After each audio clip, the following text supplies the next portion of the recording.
It's easy to dismiss the validity of getting scared at a picture of Slender Man. I mean, it's 2022. Most of us aren't scared of JPEGs anymore. The largest fear in my life is tax season or like impending climate destruction. I could care less if Jeff is going to destroy me in my sleep if I don't repost this status to 5 of my friends on Facebook. It doesn't matter anymore, mostly because I don't have a Facebook. But what's interesting to look back on is that when I was a kid, this stuff was scary. Creepypastas were really terrifying. Sometimes you were just up late on a school night watching random videos and you'd get jump scared by one of these things. You'd start reading one late night on a blog. It was scary. And the thing is, creepypastas are still really prevalent. They're still very popular today. In fact, there were probably 100 videos posted just today of people doing Siren Head ASMR or something, whatever that sounds like. So in this video, I want to go over some of the really old classic creepypastas that are just sort of funny or maybe still scary today. It's time to take a look back in the past, a time when I was still wetting the bed.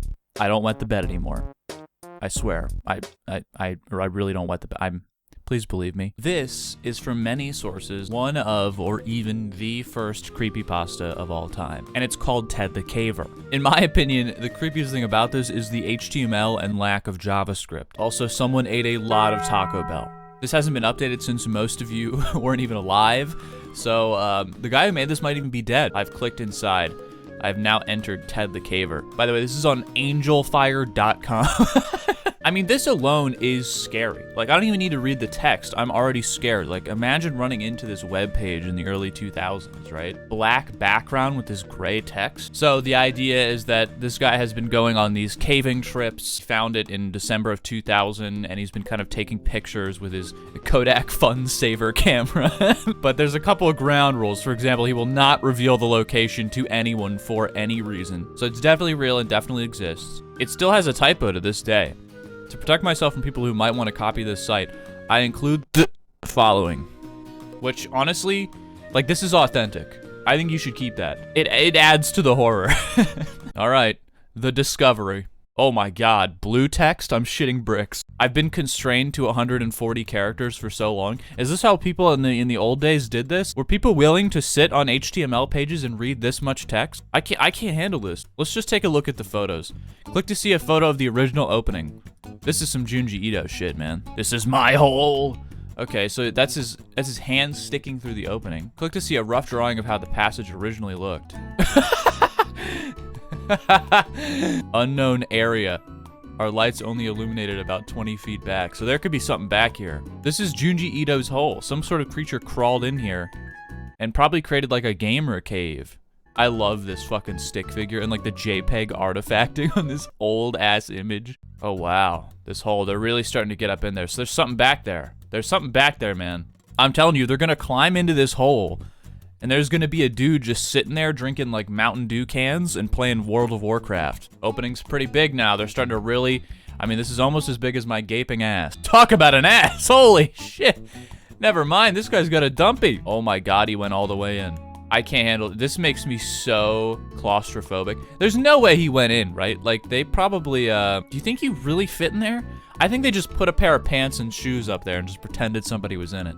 Oh, come on. You're trying to make me like, oh my god, I can't handle it. This fucking guy. They're gonna get stuck. I decided that this would be a good time to throw in a photo of the squeeze.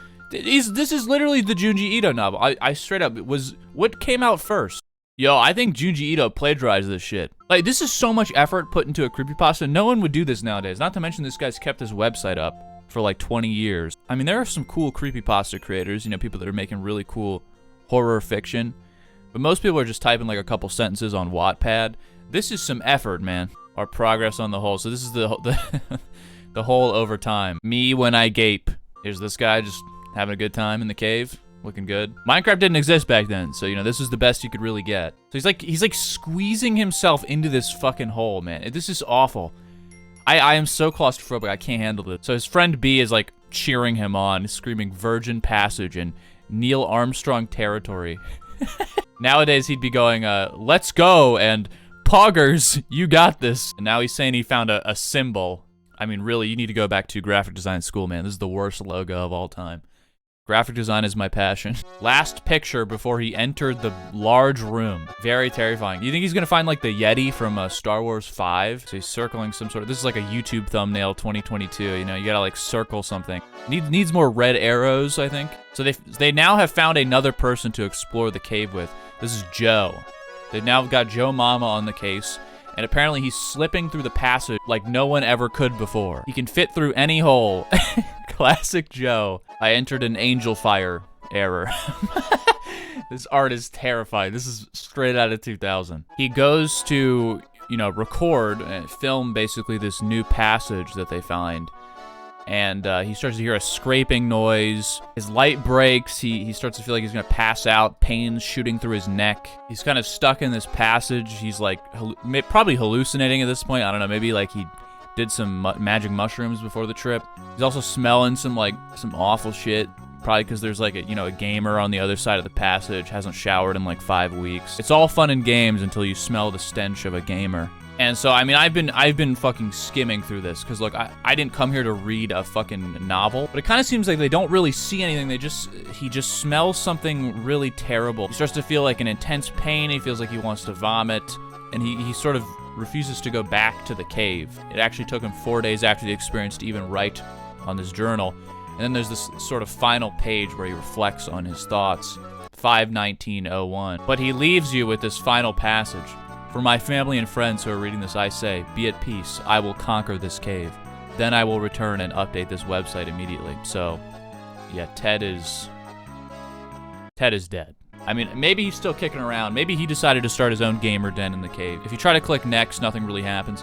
So really, the horror of this is that I wasted 15 minutes of my life. But this is sort of the old age of creepypastas. We're talking just random blog posts on fucking angel fire around the internet. Things were simpler back then. It's just HTML, baby. A couple shitty Kodak fun saver pictures. The thing about Ted the Caver, though, is that this is probably a thing that happened. Honestly, I mean, I believe it. It's just a cavern that he found in an abandoned construction site, and he crawled through the hole, and he had a panic attack. I mean, like...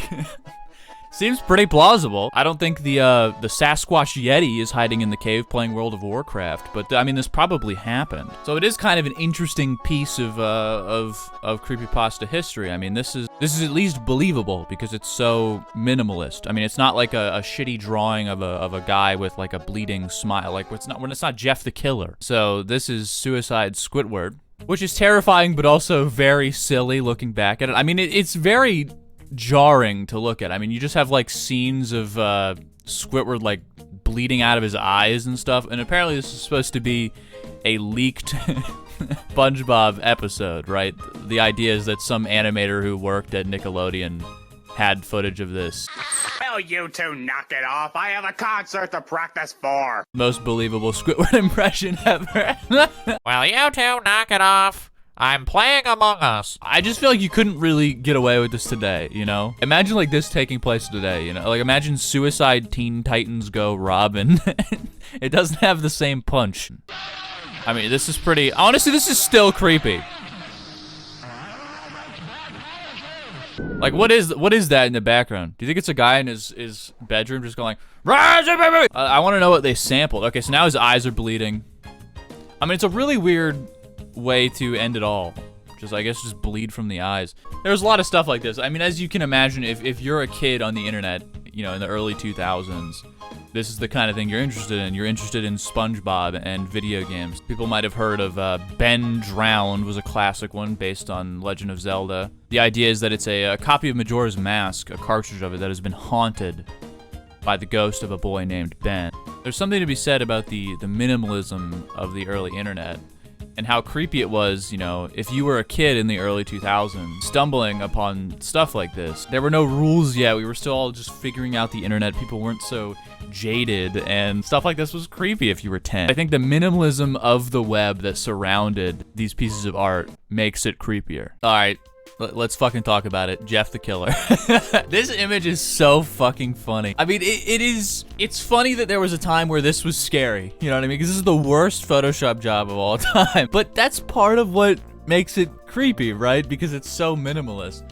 I see a lot of creepypasta and like horror art on my Twitter timeline because I like to look at a lot of art like that. And I think the more low res, the more you make it look like it's a shitty photo someone took on their flip camera phone in the year 2000, makes it creepier, right? But it's crazy because this is obviously like some like weeb in his bedroom who photoshopped his face. Yet people on like Tumblr and DeviantArt turned Jeff the Killer into this like hot, sexy emo man. I mean, look at this. It only took a few years for him to basically turn into like L from Death Note. Look at this shit. There's like an anime battle. It's only a matter of time before every creepypasta is turned into an anime babe. But the idea is that it's just this, you know, dude who's been suffering and he just turned to murder. You know what I mean? So it's not very like very interesting. I love how they write out on this creepypasta wiki like stats and abilities as if they're like an actual anime character. Jeff appears to wield incredible supernatural abilities that only apply to his human attributes, such as incredible stealth, speed, you know, put up the nerd emoji gif on the screen. Incredible stealth, speed, and supernatural strength used to mercilessly slaughter his victims. Jeff has been depicted as being a charming individual, manipulating people into trusting him. Who the fuck is gonna trust this guy? You're telling me this guy just walks up to you and smooth talks you at a party? If I see this guy, I'm passing out. I'm not being charismaed. I like that he has aliases too, like Jeff the Killer, Jeff, and then Joker Reject, Joker Ripoff. Some guy got really fucking pissed one day, edited this wiki page. He's like, I fucking hate Jeff the Killer. This is a fucking Joker ripoff. Occupation: serial killer. I've heard it pays well. I mean, it's just hard to take, this face is just hard to take seriously. I think I set this as like my Facebook profile picture in like 2009 and I thought I was so fucking cool. Here it is, the rake. I don't see what's wrong with this photo. I mean, this is like a normal day in the backyard for me. I love how the watermark is also in low quality. This is another, you know, same sort of reoccurring theme. A lot of these creepypastas have a figure that has, you know, taken their own life and then taking it out on other people. I hope when I die, I turn into a creepypasta, honestly. That'd be fucking awesome. I just like go around like haunting people in rural suburbia on their backyard cams, walking on all fours and just looking at the camera for like 4 minutes straight and screaming. But this is sort of the essence of the creepypasta. I honestly think this one is so popular because I mean, this is the creepypasta culture right here. If you're making a creepypasta, you want a low-res image with a creepy guy because if it's high-res, you can obviously see it's fake, right? But if it's low res, it looks like it fits in the image more. Also, what's her at? I love this image of Slender Man so much. Just the idea that like all these kids would be playing with Slender Man in the background and the photographer would just not know at all. Happily taking a photo while Slender Man's just sitting out there with tentacles out of all of his fucking sides. Slender Man is obviously one of the more popular creepypasta of all time. I mean, there's been like a game made on it. You know, Markiplier probably played it 100 times. Also, this is cursed knowledge, but I literally dressed up as Slender Man for Halloween one year. And I literally walked around like basically T-posing in my neighborhood before T-posing was a thing. I was a really cool child, you know, really awesome. I had a lot of friends, I swear. I swear I had friends. People liked me, I think. Ah! Bandicamp.com! Oh, Jesus, give me a jump scare warning. This is sonic.exe. The idea is that, you know, someone had a cartridge of Sonic and, you know, obviously something was wrong with it. Tails just walking endlessly. I mean, this is horror. What the fuck? Wait, what the hell? I've been trolled. This is not the original. I actually had no idea this was going to appear. This is fucking awful. This is fucking 2014 internet in a nutshell. Many Sonic, no troll face. Wow. Well, this really breaks the tone of the video. This is actually scarier than the original. This is scary. It's scarier that this is what people found funny. Okay, some creepy glitch. It's getting louder. Hey man, can you turn that down? Hello, do you want to play with me? I mean, at this point, if this is happening to your cartridge, do you really keep going? I'm just turning this shit off. If I'm 8 and I'm coming home with this Sonic cartridge, I'm turning this off. I'm telling my mom. I'm not fucking playing through it. I'm not doing a goddamn 10-minute Let's Play. Yep. Classic Tales, crying it out. What a baby. Get over it, dude. What are you, fucking loser? Holy shit! Oh my god! He just like flayed Tails. Just blood just poured out of him like a tomato. Too slow. Want to try again? This is my own personal hell.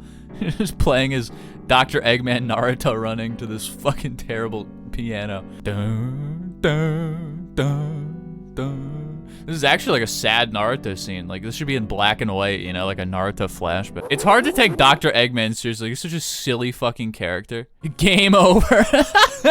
Look at this DeviantArt art. Oh my god. The fucking angel wings. I am God. I mean, look.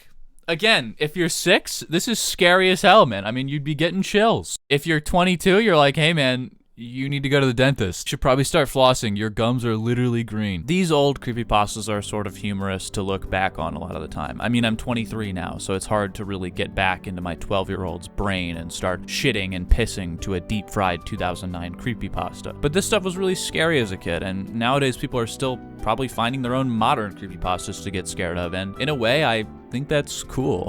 I mean, there's a lot of really cool horror fiction and horror art online. Slimy Swamp Ghost, the creator of Siren Head, comes to mind. If I was 12, Siren Head would be keeping me up at night. At double the age, I just want to watch it do a Fortnite dance and laugh, waking my roommates up at 3 a.m. But creepypastas are cool, and it's a cool slice of internet history to look back at. By the way, if you don't like this video and subscribe, you will be haunted by the ghost of Creepy Bill, a white demon with no eyes and a large mouth who will swallow you alive tonight while you sleep. He crawls on all fours on the ceiling, and you'll know he's coming based on the whispered cries. I'm lonely. Can Bill have a bite? Anyway, good night.